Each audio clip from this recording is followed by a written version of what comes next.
नमो ताहि जाते भये अरहंतादि महान।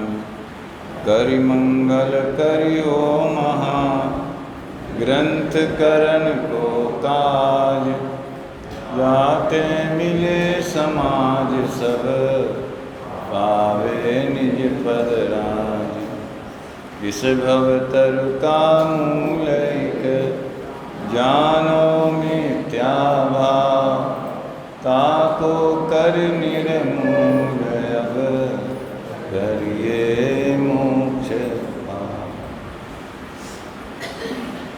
आचार्य कल्प पंडित प्रवर टोडरमल जी की अनुपम रचना मोक्ष मार्ग प्रकाशक शास्त्र के आधार से जैनाभाषी मिथ्या दृष्टियों के प्रकरण में काफ़ी मार्मिक चर्चा अपन ने प्रारंभ की है। कल आपको संक्षेप में एक माल और पैकिंग के उदाहरण से निश्चयाभास, व्यवहाराभास और उभयाभास, ये तीन आभासों पर चर्चा की। थोड़ा भी जिन्हें हिंदी साहित्य का अभ्यास है, हिंदी भाषा का, तो आभास क्यों लगाया ये अपन समझ सकते। जो असली चीज़ तो नहीं है लेकिन असली जैसी दिख रही है, तो खुद को ही भ्रम हो जाए कि हाँ ये असली है। जैसे पीतल को अच्छे से चमका दिया जाए तो सोने जैसा दिखने लगेगा, तो वो स्वर्णाभास हो जाएगा।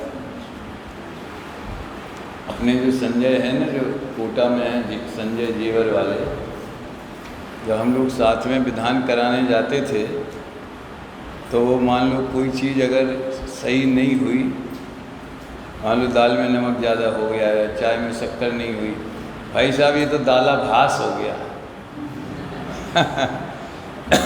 मतलब ओरिजिनल चीज़ नहीं है।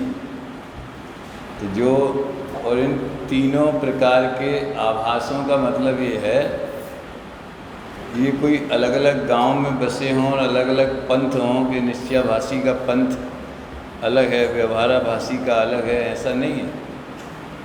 एक ही जीव की मान्यता में कभी निश्चयाभास होता है, कभी व्यवहाराभास होता है, कभी उभयाभास भी हो सकता है, या परमानेंट को उसी जीव को निश्चयाभास भी ले सकता है। तो सही अभ्यास हो जाए, सही तत्व निर्णय हो जाए तो निश्चयाभास खत्म भी हो सकता है। तो जीव के तत्व निर्णय की विपरीतताएं हैं ये, जो तीन दिशाओं में चलती हैं, और इन सब का केंद्र बिंदु है व्यवहार नय के स्वरूप को सही नहीं समझना। इस पे ही तीनों खड़े। आपने ध्यान दिया होगा, कल कहा था व्यवहार का सर्वथा निषेध करना ये निश्चयाभास हो गया, और व्यवहार कोई परमार्थ मान लेना ये व्यवहाराभास हो गया। और जैसा निश्चय है वैसा ही व्यवहार है, दोनों एक सरीखे हैं, दोनों का एक समान वजन मानना ये उभयाभास हो गया। तो ये व्यवहार नय के पक्ष के बारे में काफ़ी बातें हैं। व्यवहार नय का बहुत स्पष्टीकरण भी नए ग्रंथों में आता है। देखने की बात ये है कि समय सार की 7वीं गाथा के बाद 8वीं से 12वीं तक निश्चय व्यवहार की चर्चा है। मैंने पहले दूसरे दिन कहा था कि आचार्य देव की दृष्टि में निश्चय और व्यवहार का स्वरूप बताना या उस आधार पर चर्चा करना इतना जरूरी लगा कि शुद्धात्मा का वर्णन करने के तत्काल बाद वो कहते हैं व्यवहार के बिना परमार्थ का प्रतिपादन नहीं हो सकता। ये बात मैं इसलिए कह रहा हूँ कि वहाँ उन्होंने कोई निश्चय व्यवहार किसे कहते हैं, उनके कितने भेद प्रभेद हैं, उनकी क्या ज़रूरत है, इस तरह से कोई नयों के बारे में मूलभूत चर्चा नहीं की जो नयों की क्लास में होनी चाहिए। उन्हें नए बताना ही नहीं था। उन्हें तो एकत्व विभक्त आत्मा बताना है, और वो प्रमत्त और अप्रमत्त से भावों से रहित है, और दर्शन ज्ञान चारित्र के भेद भी उसमें नहीं है। तो भेद क्यों किए जाते हैं? क्योंकि व्यवहार के बिना परमार्थ का उपदेश नहीं हो सकता। इस तरह आप देखिए, 2 गाथाएं तो उनकी प्रतिज्ञा की पूर्ति के लिए हुई, 6वीं और 7वीं, और 5 गाथाएं निश्चय और व्यवहार के बारे में हुई। संक्षेप में बता देता हूँ। व्यवहार के बिना परमार्थ का प्रतिपादन नहीं हो सकता, ये 8वीं। फिर श्रुत केवली के उदाहरण से उसे समझाना, ये 9वीं और 10वीं। फिर यद्यपि व्यवहार परमार्थ को बताता है तो भी आदरणीय नहीं है, ये 11वीं। और यद्यपि आदरणीय नहीं है तो भी जानने लायक है, ये 12वीं। हाँ, जाने ला प्रयोजनवान है। और फिर 9 तत्वों की चर्चा करके वो आगे बढ़े हैं। तो वहाँ निश्चय व्यवहार मूल प्रकरण नहीं है। इसी तरह यहाँ उभयाभाषी में भी निश्चय व्यवहार मूल प्रकरण नहीं है। ये तो जो डॉक्टर साहब ने इसकी प्रस्तावना लिखी, और उसमें एक उन्होंने नक्शा बनाया, आप लोगों ने अगर देखी हो वो प्रस्तावना, कि आगे अगर मोक्ष मार्ग प्रकाशक लिखा जाता तो कम से कम 5000 पृष्ठों का होता, रूपरेखा बनाई। और क्यों होता? क्योंकि अभी 9वें अधिकार के बाद तो सम्यक दर्शन का वर्णन प्रारंभ हुआ है। मोक्ष मार्ग प्रकाशक का प्रारंभ, यानी नींव भर, 8वें अध्याय तक तो नींव भरी है। 9वें अध्याय का आधा हिस्सा समझ लो, उसकी और ऊपर का चबूतरा प्लिंथ वहाँ तक आए हैं। फिर सम्यक दर्शन का लक्षण और उसमें निर्दोषपना, अतिव्याप्ति, अव्याप्ति, दोष रहित, ये सब 9वें अध्याय से प्रारंभ हुआ है। तो जब सम्यक ज्ञान का वर्णन आता और उसमें प्रमाण और नयों की चर्चा आती, तो प्रमाण और नयों की चर्चा के प्रसंग में वो निश्चय व्यवहार का वर्णन करते। तो ये निश्चय व्यवहार प्रकाशक नहीं है। यहाँ तो मोक्ष मार्ग के संदर्भ में उभयाभाषी की चर्चा, निश्चयाभाषी की भी व्यवहार। देखो, निश्चयाभाषी के बारे में इसमें जो भी वर्णन किया है वो दोनों एंगल से किया है। 2 एंगल का मतलब समझे, दो फार्मूलों में, 2 चीज़ों में अप्लाई करते हैं। मैंने पहले ही बताया, निश्चय व्यवहार लगता तो हर चीज़ में, होता किसी में नहीं। किसी में नहीं होता माने वस्तु में नहीं होता। अच्छा, द्रव्य निश्चय है कि व्यवहार, गुण निश्चय है कि व्यवहार, पर्याय निश्चय है कि व्यवहार? अरे तीनों वस्तु के स्वरूप है, इसलिए तीनों निश्चय हैं। लेकिन वस्तु अभेद है और उसमें निश्चय व्यवहार का भेद करो तो व्यवहार हो जाता है। ये बात लोग कम समझ पाते, इस बात की ओर कम ध्यान जाता है। अब जैसे उत्पाद व्यय द्रव्य की बात करें तो प्राय लोग ये समझते हैं कि ध्रुव तो निश्चय नहीं का विषय है और उत्पाद व्यय व्यवहार है, क्योंकि वो भेद है। अरे पूरा उत्पाद व्यय द्रव्य तीनों अंश भेद कल्पना, ये व्यवहार नहीं का विषय, तीनों हैं। और तीनों का भेद किए बिना वस्तु को एक अखंड अनुभव करना उसका स्वरूप सत है, सद्द्रव्य लक्षणम है, तो वो निश्चय नहीं का विषय हो गया। उत्पाद में भी वस्तु का स्वभाव है, तो निश्चय से कि व्यवहार से।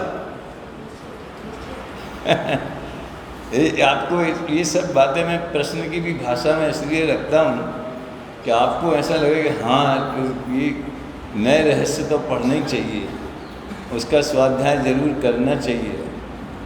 आप आपस में भी बैठ के पर्सनल भी कर सकते हैं, करना चाहिए जरूर। क्या भैया, आपने पढ़ा नए रहस्य? अच्छा, अब ये नहीं पूछूंगा क्यों नहीं पढ़ा। प्रकाश जी पढ़ के फ़ोन करना कि मैंने चालू कर दिया है। उसमें ये सब खुलासा है। तो उसमें निश्चयाभाषी प्रकरण में टोडरमल जी ने जो आत्मा को सर्वथा शुद्ध मानते हैं और राग आदि मेरे में नहीं है, ऐसा मानते हैं।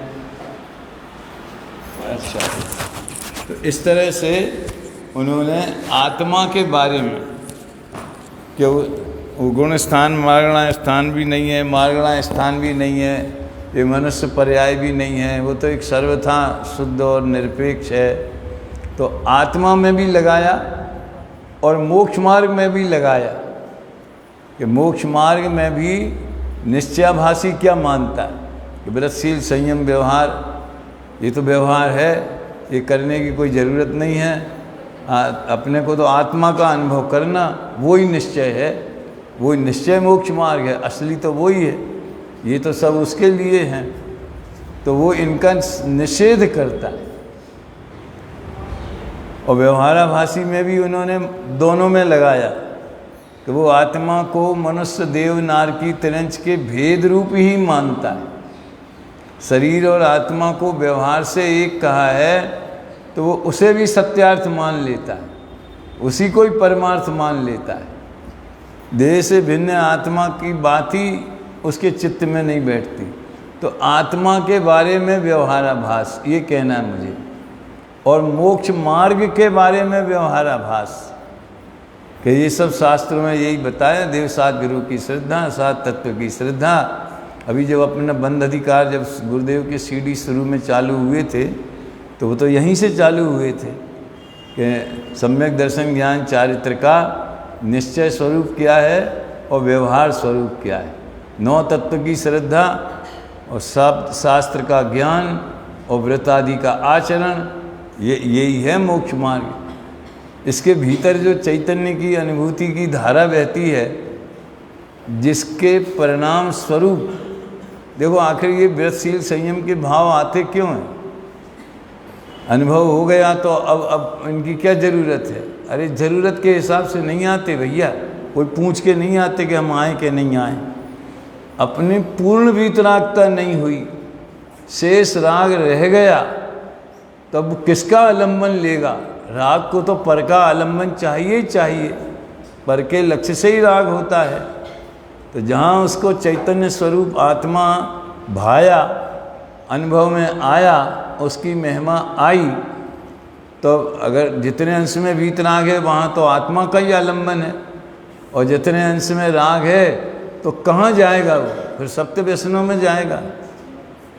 अपन इसको यूँ समझें मुनिराज की भूमिका से कि जिन्हें 3 कसाय चौकड़ी का अभाव हो गया, अनंतानबंदी चली गई, अब प्रत्याख्यानी चली गई, प्रत्याख्यानी चली गई।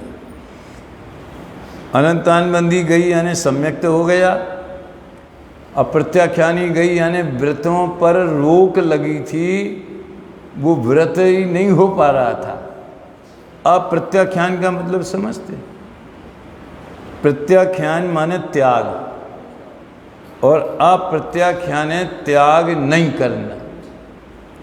तो अप्रत्याख्यान है। अब जो करणान योग के थोड़े अभ्यासी हैं, प्रकृति का नाम है अप्रत्याख्यानावर्णी, यानी अप्रत्याख्यान के ऊपर आवरण डालने वाली। जैसे ज्ञानावर्णी है ना, वो ज्ञान के ऊपर आवरण डालती, निमित्त की तरफ से बात है।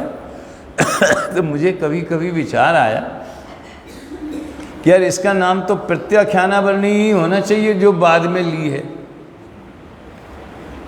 5वें गुण 4थे गुण स्थान में अप्रत्याख्यानावर्णी का उदय क्यों कहा, उस प्रकृति का नाम अप्रत्याख्यानावर्णी क्यों रहा। मेरा प्रश्न समझ में आया। प्रत्याख्यान माने त्याग, और जो त्याग नहीं होने दे किंचित भी, उसका नाम प्रत्याख्यानावर्णी।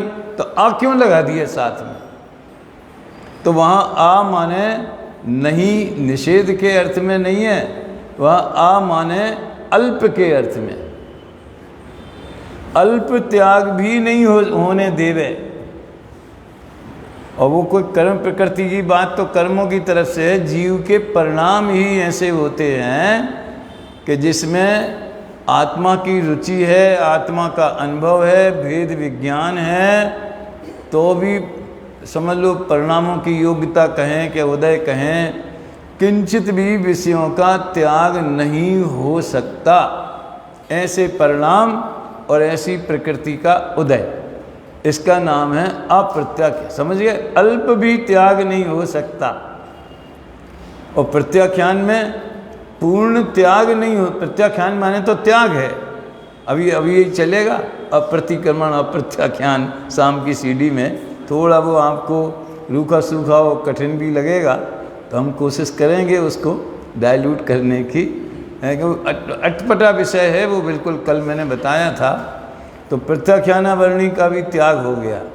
तो ये बात मैं क्यों लाया इधर कि किसी जीव को संजलन कषाय मात्र का उदय है। भावलिंगी संत हैं, उन्हें अकेली संजलन कषाय का उदय है, और जब वो तीव्र उदय होता है तो गुण स्थान होता है छठवां, उसमें शुभोपयोग होता है, महाव्रत आदि के विकल्प होते हैं, 28 मूल गुण के विकल्प भाव होते हैं, वैसी क्रिया होती। और जब वो उदय मंद हो जाता है तो निर्विकल्प दशा आती। इसलिए वो छठवें सातवें में झूलते रहते हैं। जो बात आती ना, वो ये अलंकारिक भाषा इसलिए कही, गुरुदेव कहते हजारों बार अंतर मुहूर्त में छठवां सातवां होता रहता है। आप ये सोचें कि जिसकी चली गई क्या बोलते हैं 3 कषाय चौकड़ी, उसके जीवन में 28 मूल गुण नहीं होवे, और चौथे गुण स्थान जैसे ही उसको चक्रवर्ती के भोग इत्यादि होवे, तो अंदर और बाहर का मेल बैठेगा है वो उसको वो भाव ही नहीं आएगा। ग्रह में रहने का भाव ही नहीं है। गृहवास राग की आग त्याग, उसको गृहवास जो है राग की आग जैसा लगता है। वो तो जब छठवां सातवां आने वाला होता है ना, समझ लो मुनि दशा के सन्मुख है जो जीव। अब वो चक्रवर्ती भी एकदम से चक्रवर्तित्व का त्याग करके दीक्षा ले लेते हैं, और कोई क्रम से आगे बढ़ते हैं तो 5वां पहले अणुव्रत लेते हैं, फिर दूसरी प्रतिमा में 12 व्रत होते हैं, फिर छुल्लक तक एलक तक जाते हैं 11वीं प्रतिमा में, और फिर बाद में मुनि होते हैं। लेकिन अंदर और बाहर का मेल बिठाओ कि जिसको 2 कषाय चौकड़ी का अभाव है, उसको चौथे गुण स्थान जैसे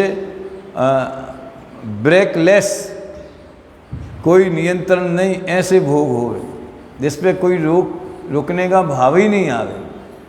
तो इस तरह से ये मोक्ष मार्ग की सहज प्रक्रिया है, व्यवहार मोक्ष मार्ग। जो उसी को ही मोक्ष मार्ग मान लेते हैं, दिखता तो वही है, समझ में तो वही आता है, दूसरों का तो वही दिखता ही है, लेकिन खुद के में नहीं हो तो ऐसा लगता है यार हमने ये नहीं कर पाए, ऐसा नहीं कर पाए। तो क्रिया में ही धर्म मानने की मान्यता रहती। टोडरमल जी ने व्यवहाराभासी के 4 भेद किए। अब ये भी मुझे एक थोड़ा विकल्प आता है, निश्चयाभासी का एक भी भेद नहीं किया कि ये पहले नंबर के, ये दूसरे नंबर के, ये इस प्रकार के। हाँ, 6-7 भूलें उन्होंने ज़रूर बताई। भूलें तो सैकड़ों होती हैं। जहाँ जहाँ व्यवहार नहीं का निषेध है, वहाँ वहाँ निश्चयाभास। हम आपसे पूछें कि किसका घर है, आपका घर है, तो आप कहें नहीं घर तो पुद्गल का है, तो ये निश्चयाभास है। क्यों? पुद्गलता नहीं है क्या? अरे जहाँ व्यवहार की ज़रूरत है तुमने व्यवहार को खड़ा ही नहीं रखा। समझ में आए ना? कभी कभी तो ऐसा मौका आता, उदाहरण के लिए कहते किसी समझ लो अध्यात्म रसिका भास को अध्यात्म तो था नहीं लेकिन बड़ा अध्यात्मी मानता था, बुखार आया। अब डॉक्टर को फ़ोन किया, बोले साहब हमारे पड़ोसी को बुखार आया है, तुम न ले आओ। अब वो खुद ही चला गया। कहाँ है पड़ोसी, कहाँ है आपका? जी शरीर ही तो पड़ोसी है। बढ़िया, तो भैया हम भी तुम्हारा इलाज करे देते हैं, जांच पड़ताल करते हैं, और थोड़ा तुम अपने माथे का भी इलाज करा लो। इसके लिए श्रीमद जी ने लिखा है, ज्याँ ज्याँ जे योग्य छे तहाँ समझवूँ ते, त्याँ त्याँ ते आचरे आत्मार्थी जन ए। तो हम अपने दैनिक जीवन, मैं टोडरमल जी ने जो व्यवहार भी उभयाभाषी में अपन पढ़ेंगे जब वो नंबर आएगा, तो व्यवहार ने स्वद्रव्य परद्रव्य को मिला के निरूपण करता है। तो निरूपण करने में तो मिथ्यात नहीं बताया, कहने में तो मिथ्यात नहीं बताया है। कुंद कुंद देव ने 2000 वर्ष पहले ये परमागम ग्रंथ लिखकर हमारे ऊपर महान उपकार किया है। ऐसा कहने में तो मिथ्यात नहीं होता, नहीं तो कोई भाषा व्यवहार की बने ही नहीं। फिर दुनिया तो इस सब सम्यक दृष्टियों को पागल खाने में भर्ती करना पड़े अगर ये व्यवहारने वाली भाषा ही छोड़ देवे। तो जहाँ उनने व्यवहार को खड़े रखने की परमिशन दी है, हम वहाँ भी खड़े नहीं रखने देना चाहते। इसका एक सैंपल सही घटना आपको बताता हूँ। एक शिविर लगा, अब आगरा नाम लेने में भी दिक्कत नहीं है, शिविर लगा। हम समय साथ छिंदवाड़ा में थे, तब उसकी एक पत्रिका आई। अब पत्रिका में कार्यक्रम लिखा था 8 बजे से 9 बजे तक पूजन का ज्ञान। पूजन नहीं, क्या था? हम पूजन थोड़ी करते, वो तो पुद्गल करता है, हम तो जानते हैं। फिर 9 से 9:30 तक स्वल्पाहार का ज्ञान। हमने सोचा जाने से क्या फ़ायदा, स्वल्पाहार तो होएगा नहीं, ज्ञान ही ज्ञान होएगा। बोले पत्रिका ऐसी छपनी चाहिए, व्यवहार नहीं कि वो हास्य का पात्र नहीं बनेगी, हैं? बताओ, ये है निश्चयाभास। अभी मैंने कहा ना, टोडरमल जी ने तो 6-7 भूलें बताई हैं, जो नए रहस्य में मैंने नंबर डाल के कि पहली ये दूसरी ये होती एक साथ है, ये समझाने के लिए क्रम से नंबर डाल के उनको स्पष्टीकरण किया है। होती तो हजारों हैं। जहाँ जहाँ व्यवहारने का इस योग्य स्थान पे भी अगर हम परिवर्तन नहीं करें, वैसी भाषा नहीं बोलें, वैसा विचार नहीं करें, वहाँ वहाँ निश्चयाभास खड़ा है। ये सोचना आप इस दृष्टि से। अभी व्यवहाराभास के भेद किए उनने, और उभयाभास के भी कोई भेद नहीं किए। उसमें तो शीर्षक भी दिए, मैं अति संक्षेप में उनका वर्णन करना चाहूँगा। व्यवहाराभास वो भी बहुत जरूरी है। एक तो कुल अपेक्षा धर्म धारक व्यवहाराभासी, मतलब उनने लिखा है, बहुत मार्मिक बात लिखी है। कुल में अगर सही परंपराएं भी चल रही हो, और हमारा जन्म ऐसे कुल में, बुंदेलखंड में जैन कुल में, शुद्ध तेरापंथी कुल में हो गया, तो सही परंपराएं चल रही हैं, हम उन्हीं का पालन करते। मतलब कुदेव कुगुरु को धर्म का सेवन नहीं करते, सिवाय वीतराग देवगुरु धर्म कोई मानते हैं, ये दिगंबर शास्त्रों का ही अभ्यास करते हैं। वैसे आप समझ लेना, अन्य मत के शास्त्रों का अभ्यास करना मिथ्या ज्ञान नहीं है। हाँ, इतना मात्र मिथ्या ज्ञान नहीं है, ये भी सत्य हैं, इनमें भी सत्य बातें हैं, ऐसा मान करके अभ्यास करना। बहुत से लोग बड़े दरिया दिल होते। देखो भाई, सत्य तो सब जगह रहता है, थोड़ा थोड़ा अंश सब में सत्य का रहता है। अपन को जहाँ 2 बातें अच्छी मिले वो ले लेना, और खराब मिले वो छोड़ देना।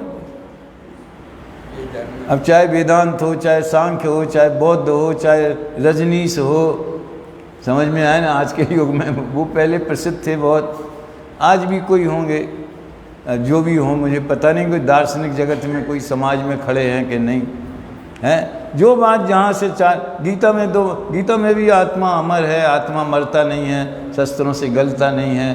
तो सत्य थोड़ा थोड़ा तो सब जगह है, तो गरीब मिथ्या ज्ञान हो जाए। टोडरमल जी ने कहा है, ऐसी कौन सी बात है, दया ये मिथ्या ज्ञान का स्वरूप बताया ना उनने 7वें अधिकार में। कोई कहता है कि भाई उनमें भी दया की, क्षमा की, करुणा की, दान की, मानवता की, सब अच्छी अच्छी बातें तो उधर भी है। तो इनका तुम्हारे यहाँ नहीं है क्या?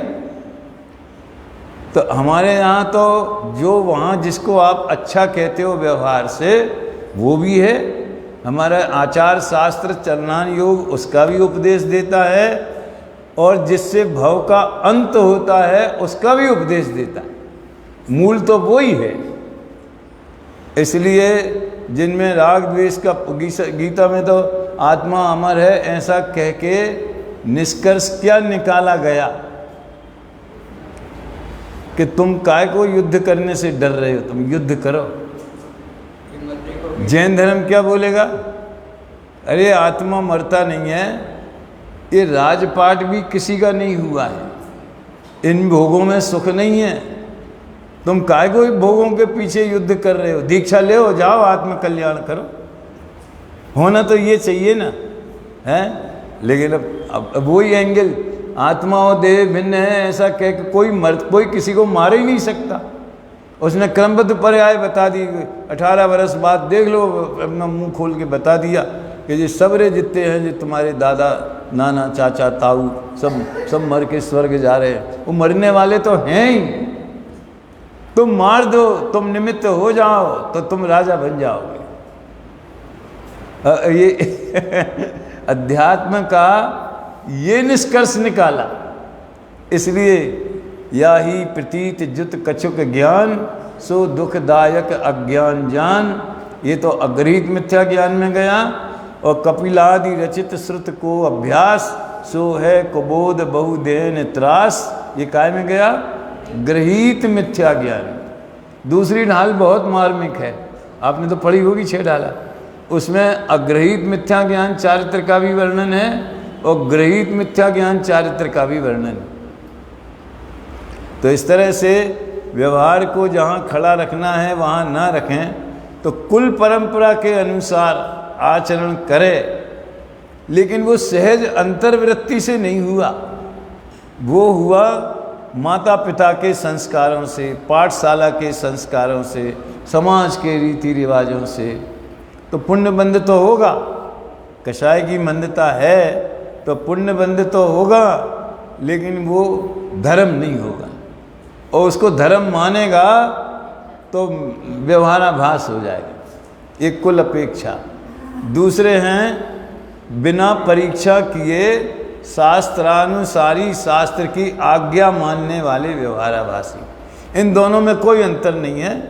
एक ने कुल को आदर्श माना, दूसरे ने शास्त्र को आदर्श माना। तो भगवान की वाणी हम कौन होते परीक्षा करने वाले? लेकिन भैया कई बातें ऐसी हैं जो परीक्षा करोगे तो ही तुम्हारा श्रद्धान पक्का होएगा, सही होएगा। ये 7 तत्व ये परीक्षा करने लायक, ये भेद विज्ञान की बात ये परीक्षा करने लायक। गुरुदेव जितनी बातें कहते हैं सब तर्क से और अनुमान से परीक्षा करके सिद्ध होती। अब जम्बूद्वीप 1 लाख योजन का है, सुमेरु पर्वत 1 लाख योजन का है, ऐरावत हाथी भी 1 लाख योजन का है। समझ में आया ना? इनकी परीक्षा करने की ज़रूरत नहीं है। 2.5 द्वीप 45 लाख योजन का है, प्रसिद्ध शिला ऊपर 45 लाख योजन की है। इसमें 34 विजयार्ध हैं और 5 विदेह हैं, भूगोल है, खगोल है, सूर्य चंद्रमा है। उनकी तो हम परीक्षा करना चाहते। ऐसा आप बोलोगे, ऐसा कहते हैं। जैन धर्म क्या कहता है? जैन धर्म कहता है ज्ञेय तत्व है, उलझो मत। तो अपने को जान लो तो केवल ज्ञान प्रकट हो जाएगा, तो सबको जान लो। काय को मनुष्य भाव बर्बाद करते हो? जिन्हें अध्यात्म की रुचि नहीं है वे विज्ञान के साथ जैन धर्म का वाद विवाद कराना चाहते। 2 पार्टियां बना लो, हैं? अब उनके पास तो अरबों खरबों रुपए का बजट है, प्रयोगशाला है, फर्स्ट क्लास, फर्स्ट ब्रिलियंट लोग, अब्दुल कलाम जैसे और जगदीश चंद्र बसु जैसे प्रतिभाशाली लोग उस काम में लगे रहते। फिर भी उनके स्टेटमेंट बदलते रहते। हमने बचपन में पढ़ा था पृथ्वी गेंद फुटबॉल के समान गोल है, और फिर धीरे धीरे वो कहने लगे वो थाली के समान गोल है। अब थाली तो चपटी होती है, वैसी गोल होती है। अब और भी बहुत से स्टेटमेंट हैं जो उनमें विकास निरंतर होता रहता है। और हमारा कर्णान योग तो शाश्वत अनुयोग है। कर्णान योग एक बार और कहा था मैंने, द्रव्यान योग और कर्णान योग के जो, क्योंकि कर्णान योग में कोई तात्कालिक घटनाओं का वर्णन नहीं होता, तात्कालिक परिस्थितियों का वर्णन नहीं होता। वो तो जीव के परिणाम और क्या बोलते हैं कर्म प्रकृति, वही चौथे काल में, वही पांचवें काल में, वही आदिनाथ के समय, वही महावीर के समय।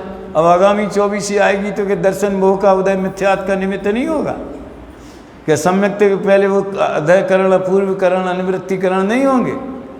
कौन सी प्रक्रिया बंद हो जाएगी, बदल जाएगी, क्या हो जाएगा?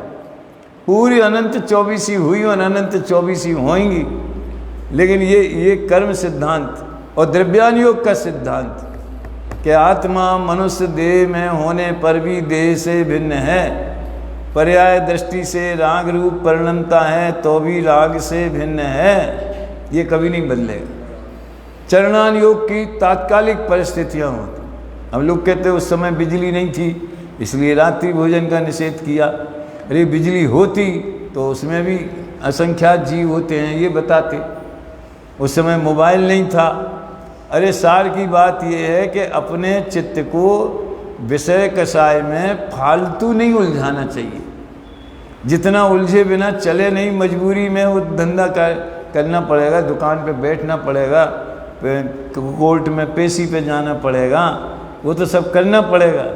लेकिन फालतू बैठ के समझ लो मंदिर में, कई लोग तो मंदिर में भी अगर मोबाइल की घंटी बजे तो उठ के बाहर चले जाते हैं। कायदे से स्विच ऑफ करके रखना चाहिए। और अगर घर पास में है तो लाना ही नहीं चाहिए।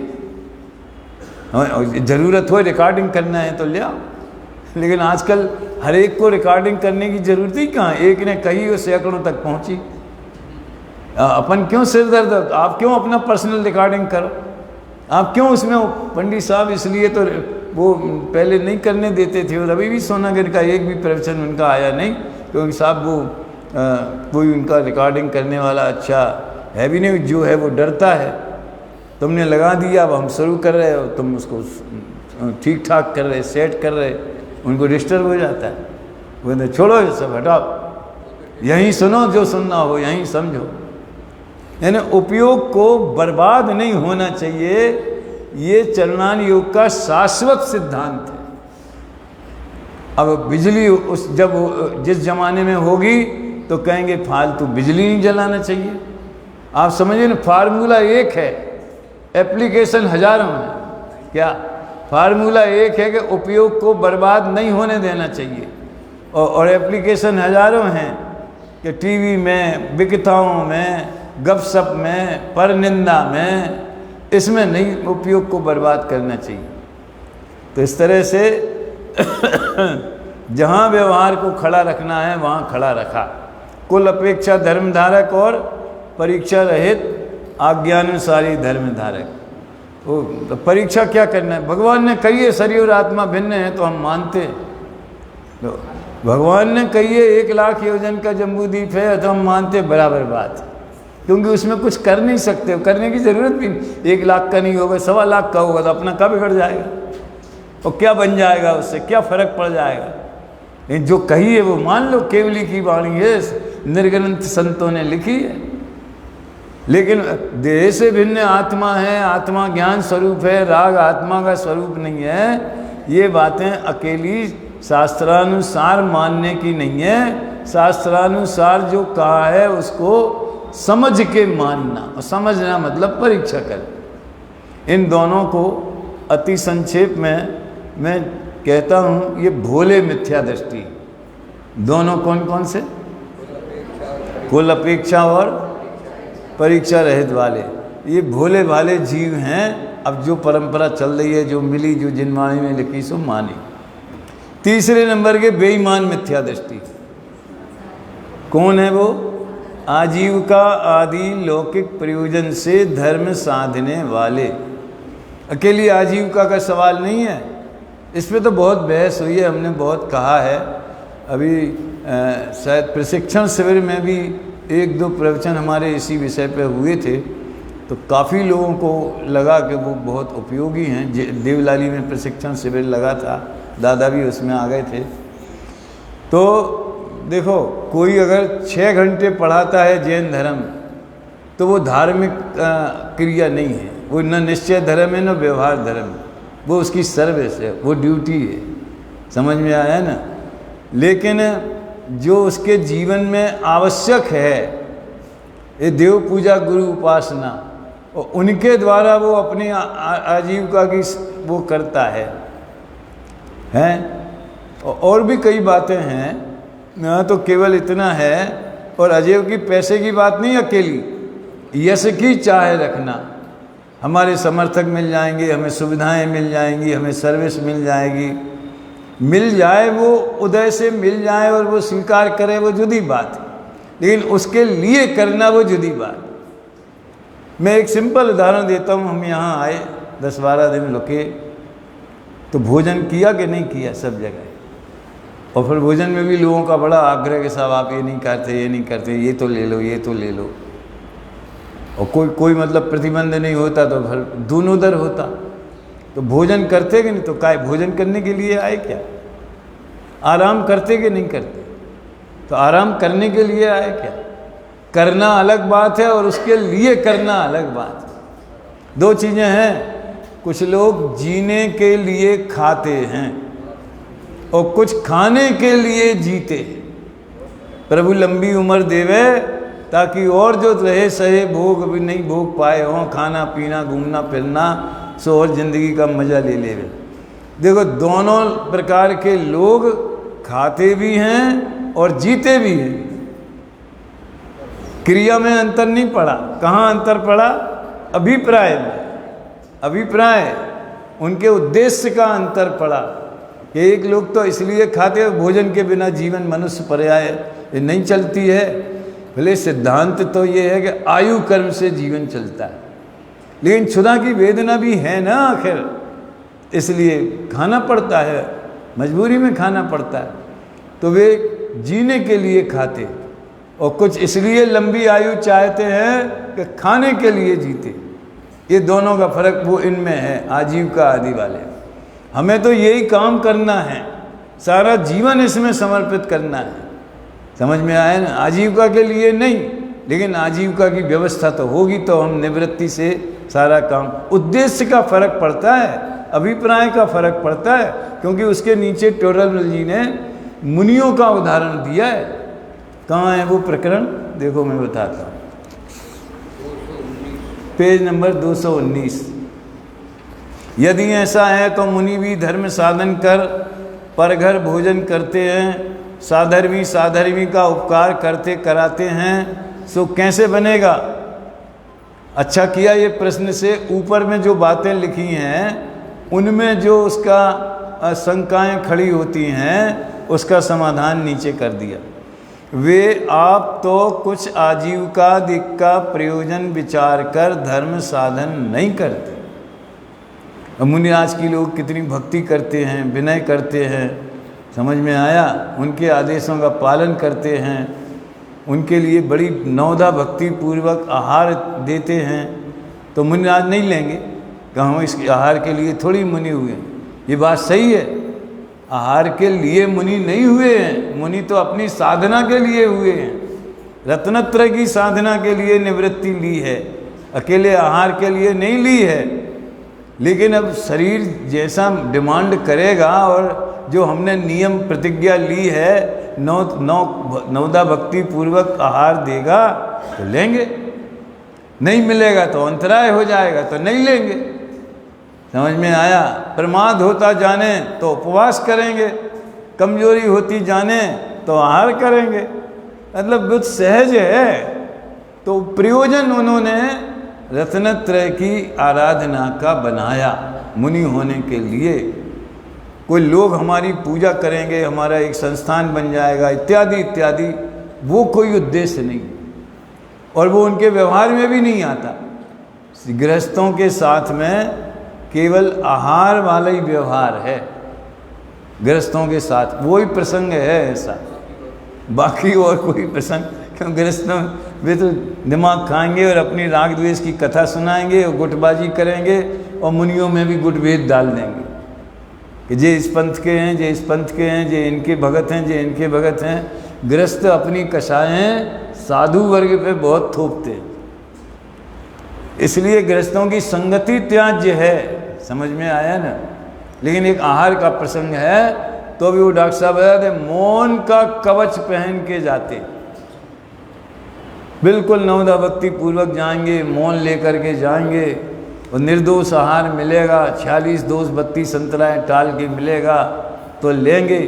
ऐसी जिनकी प्रतिज्ञाएं हैं उनके बारे में कि ये सोच सकता है कोई कि जे भोजन के लिए मुनि बने?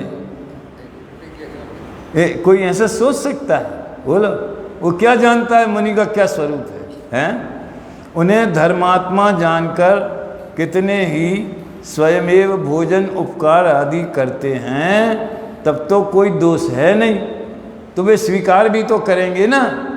कोई नवदा भक्ति पूर्वक हे स्वामी नमोस्तु नमोस्तु नमोस्तु कह के पड़गान करेगा तो वो जाएंगे भी ना। लेकिन ये इसमें उनने कि आजीविका के लिए करने वाला दोष यहाँ नहीं आया। यदि आप भोजन आदि का प्रयोजन विचार कर धर्म साधता है तो पापी है ही। जो विरागी होकर मुनिपना अंगीकार करते हैं उनको भोजन आदि का प्रयोजन नहीं है। वाह, प्रयोजन भोजन तो है, भोजन का प्रयोजन नहीं है, ये स्पष्ट समझना चाहिए।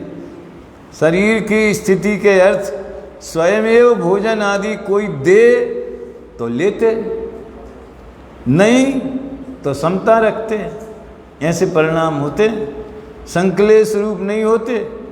और सुनो, तथा अपने हित के अर्थ धर्म साधते, मतलब जो सामायिक है उनकी स्तवन है, वंदना है, सट आवश्यक हैं और 7 शेष मूल गुण हैं, केस लॉन्च करते हैं।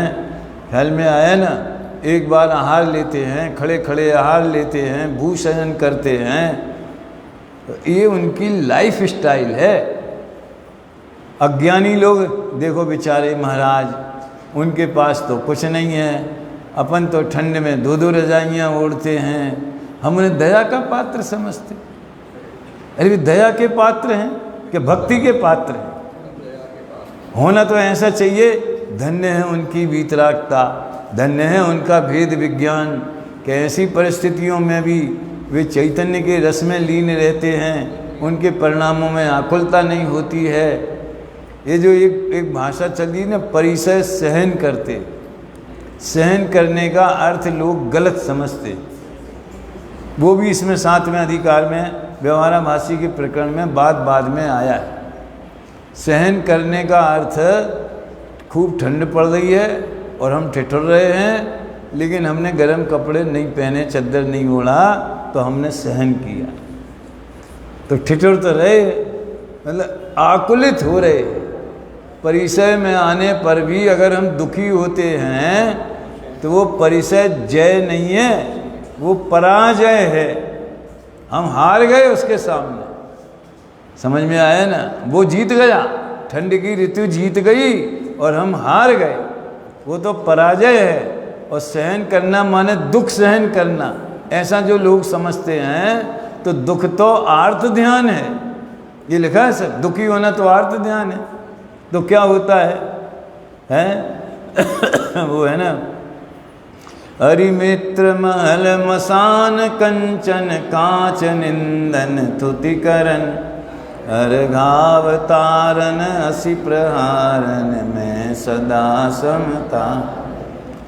तो ये समझना भैया, उपकार का धर्म साधते हैं अपने हित के लिए, अपने चैतन्य में ही ज़्यादा विशेष लीनता के लिए। उपकार करवाने का अभिप्राय नहीं है कि कोई हमें मदद करेगा, हमारी भक्ति करेगा, कोई श्रावक आएगा तो हमारे उपसर्ग दूर कर देगा, या साता का उदय आ जाएगा तो कहीं न कहीं से देव ही आ जाएंगे। सीता ये सोच के अग्नि कुंड में कूदी होंगी। देखो भाई, पुण्य का उदय, हम तो पुण्य का भरोसा करते, पुण्य का उदय हो गया तो आ जाना। समझ में आया ना? तो ये सोच कर उन्हें तो समझ लो पक्का भरोसा था अपने शील व्रत पे, कोई देवों के भरोसे नहीं कूदी थी, अपने शील व्रत पर पक्का भरोसा था।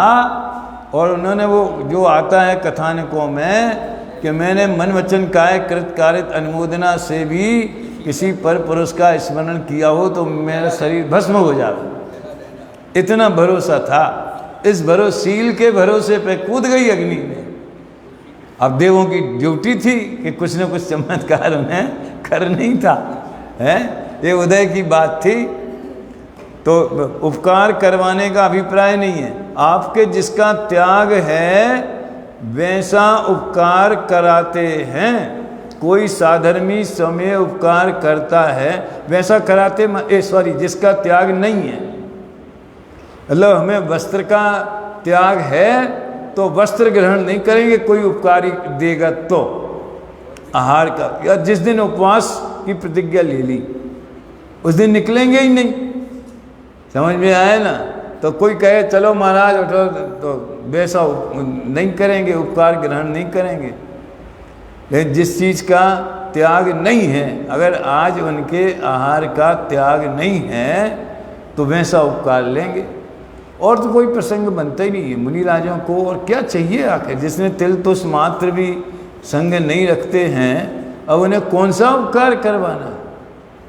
कोई भी जरा सा भी कुछ दूसरे उपकार की बात होने पे अयाचिक वृत्ति में बाधा पड़ती। याच केस लॉन्च क्यों करते? कोई आकर के अगर कर देवे, शराब का ही कर देवे, वो आजकल वो मशीन आती है एक, क्या बोलते हैं, ट्रिमर। कोरोना में बहुत से लोग खुद ही करते थे, अपने एक दूसरे की कर देते थे, हैं ट्रिमर बोलते, क्या बोलते तो वो कोई आके शराब, महाराज काय को तकलीफ से, वैसा उपकार ग्रहण नहीं करेंगे। और हमें लगता है कि उन्हें कष्ट होता है, उनकी तो सहज प्रक्रिया है। कोई हमारे ऊपर किंचित भी एहसान करे, मैं तो उल्टा सोचता हूँ, मुनिराज जहाँ जिस घर में आहार करते हैं, ये तो उनने उपकार किया है कि वहाँ उन्होंने आहार स्वीकार किया। ये तो उस गृहस्थ का पुण्य फला, उसका घर कल्प वृक्ष बन गया, उसके घर में रत्नत्रय आया।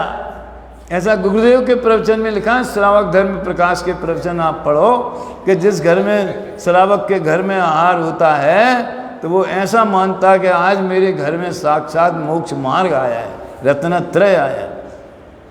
श्रावक उपकार करते हैं ऐसा नहीं है, मुनिराज ही उपकार करते हैं। कोई साधर्मी स्वयं उपकार करता है तो करे, यदि ना करे तो उन्हें कुछ संक्लेश होता नहीं, सो ऐसा तो योग्य है। परंतु आप ही आजीविकादि का प्रयोजन विचार कर बाह्य धर्म साधन करें।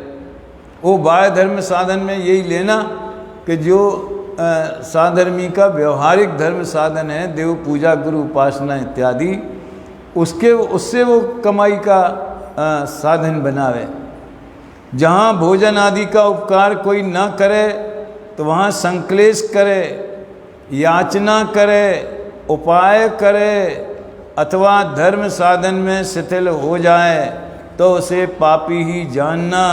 इस प्रकार सांसारिक प्रयोजन सहित जो धर्म साधते हैं वे पापी भी हैं और मिथ्या दृष्टि तो हैं ही डबल। इसलिए मैंने इनका नाम क्या रखा, बेईमान मिथ्या दृष्टि।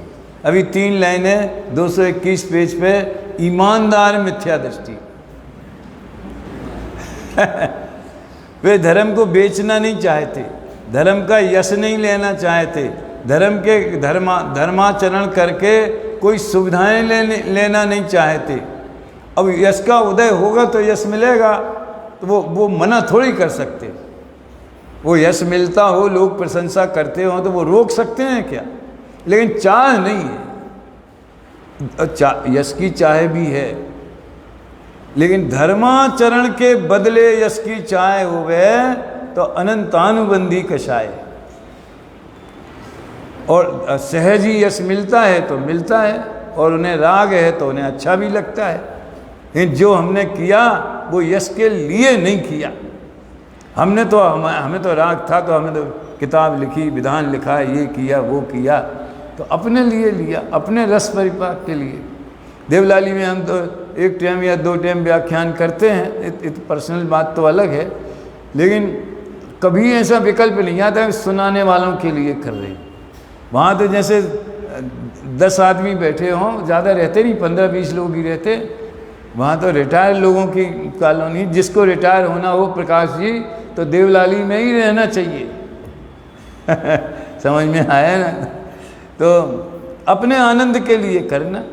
अब 10 आदमी बैठ जाते हैं, सुन लेते हैं, कार्यक्रम बना हुआ है तो बना है, लोगों को अच्छा भी लगता है तो लगता है। यानी यश मिलना अलग बात है और यश के लिए कोई काम करना अलग बात। मेरा भी नाम हो जाए, मेरा भी रिकॉर्ड बन जाए, मेरे भी इतनी चीज़ें हो जाएं, तो ये तो बेईमानी। अब धर्म बुद्धि वाला देखो, मिला 221 पेज पे, कितने ही धर्म बुद्धि से धर्म साधते हैं परंतु निश्चय धर्म को नहीं जानते, इसलिए अभूतार्थ रूप धर्म को साधते हैं। वो इसमें से मैंने क्रिया, परिणाम और अभिप्राय, ये 3 चीज़ें इसमें निकाली तो हैं 238 पेज पे, जो उनका पहला पैराग्राफ है, लेकिन उसको लागू यहाँ भी करता हूँ। धर्म बुद्धि यानी उनके अंदर बेईमानी नहीं है, ईमानदारी है, ये है उनके परिणाम अच्छे हैं। अभी सम्यक तो नहीं हुआ है, व्यवहाराभासी मिथ्या दृष्टि ख्याल में आए ना, लेकिन धर्म के बदले में कोई धन लाभ के, यश लाभ के और कोई सामाजिक लाभ वो नहीं लेना चाहते। वो उसके करते धर्म बुद्धि माने आत्महित के लिए धर्म साधन करते। तो ये तो बात थोड़ी अभिप्राय पे भी जाती है, लेकिन आप यूँ समझ लो इसको अपन भैया अभिप्राय में भी लेना, तो ये उनकी मिथ्यात्व की मंदता है और परिणाम में ऐसा है नहीं बेईमानी। और धर्म साधते हैं, ये क्रिया। धर्म साधते माने गृहस्थों के योग्य जो पूजा है, स्वाध्याय है, तत्व चिंतन है, वो करते हैं, ये क्रिया में आ गया। और निश्चय धर्म को नहीं जानते, इसलिए यानी पैकिंग कोई माल समझते हैं, अभूतार्थ रूप धर्म को साधते हैं, ये अभिप्राय, ये यथार्थ निर्णय नहीं है, ये अभिप्राय की बात। वहाँ व्यवहार, सम्यक दर्शन, ज्ञान, चारित्र को मोक्ष मार्ग जानकर उनका साधन करते। तो मुझे इनका डिटेल नहीं बताना है यहाँ, तो यहाँ तो ईमानदार मिथ्या दृष्टि। तो 4 प्रकार के व्यवहाराभासी, उसमें 3 वर्गीकरण, 2 को तो बोला भोले मिथ्या दृष्टि, तीसरे नंबर के बेईमान मिथ्या दृष्टि। मिथ्या दृष्टि सभी हैं, लेकिन परिणाम थोड़ा जुदे जुदे। और ये ईमानदारी से आत्महित के लिए जैन धर्म मिला है, लेकिन क्या करें, सम्यक दर्शन का स्वरूप जानते नहीं, तो सम्यक दर्शन के बाह्य रूप को ही अंतरंग मान लेते। अरे मिथ्या दर्शन के बाह्य रूप को अंतरंग मान लेते, कल बताया था, आश्रव तत्व में से निकाल के। गृहीत मिथ्यात कोई मिथ्यात जानते हो, गृहीत मिथ्यात छोड़ दिया तो समझ लो सम्यक दृष्टि हम हो गए। ऐसे बहुत से लोग हैं। हाँ, यही मैं कहने वाला था जो आप कह रहे। बहुत से लोग कहते अपन ने जैन कुल में जन्म लिया तो सम्यक दृष्टि तो है ही है, अब तो व्रत लो। तो वो क्यों ऐसा कहते, वो क्यों कहते हैं ऐसा? वो इसलिए कहते हैं कि जो सम्यक दर्शन का बाह्य रूप है, कुगुरु कुदेव कुब्रस से वक्की नहीं प्रसन्न से उचरे है, जिन मुनि जिन श्रुत बिन कुगुरादिक तिनैन नमन करे है। इतना देख करके सम्यक दर्शन, अरे आज इतने का भी ठिकाना नहीं है, मुश्किल तो ये है? तो सम्यक दर्शन के देव गुरु भक्ति की में, शास्त्र की भक्ति में क्या गलती होती है, 7 तत्व में क्या गलती होती है, ये सब वर्णन उन्होंने किया। और 248 पेज से उभयाभासी का वर्णन चालू हुआ। अपना समय हो गया है आज का, है ना? अब उभयाभासी ज़्यादा इसमें लंबी चौड़ी बात नहीं है, 1-2 बात तो मैं शाम के प्रवचन में पहले ही कह चुका हूँ, जो मुझे कहनी थी। कौन सी? कि व्यवहार का निषेध करने का क्या मतलब है? वो ज्ञान में होता है, क्रिया में नहीं होता। और व्यवहार निषेध क्यों है, इन सब बातों की चर्चा आधा हिस्सा तो अपन पहले कर ही चुके हैं। बाकी और विशेष खुलासे के लिए अपने पास अभी 3 दिन है, तो तो उसकी चर्चा अपन करेंगे।